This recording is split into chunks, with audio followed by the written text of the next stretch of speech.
এসেছিল। সে রাতে মাধব ও গোপাল অরণ্যে প্রবেশ করল। চাঁদের আলো পাতলা কুয়াশাকে ছুঁয়েছিল। গাছের ডাল অদ্ভুতভাবে কাঁপছিল, যেন কারা লুকিয়ে আছে। নিশির ঝর্ণার কাছে পৌঁছাতেই চারদিকে অন্ধকার ভারী হয়ে এলো। হঠাৎ ঝর্ণার পাথরের নিচে অদ্ভুত আলোকরেখা ফুটে উঠল। দেখলি, আমি বলেছিলাম। হঠাৎ গোপালের হাতে থাকা কাঠের পুঁথি নিজে থেকেই খুলে গেল।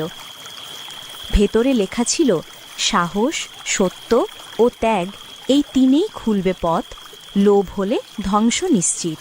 দেখ, এইসব বোকার কথা ভুলে যা, নকশাটা বের কর।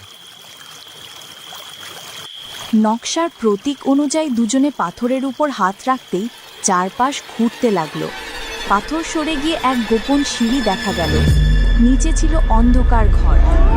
সেখানে ছিল একটি তলোয়ার, একটি সোনার বাটি, একটি কাচের পাথর। দেয়ালে লেখা, সত্যিকারের ধন একটাই, ভুল নির্বাচন।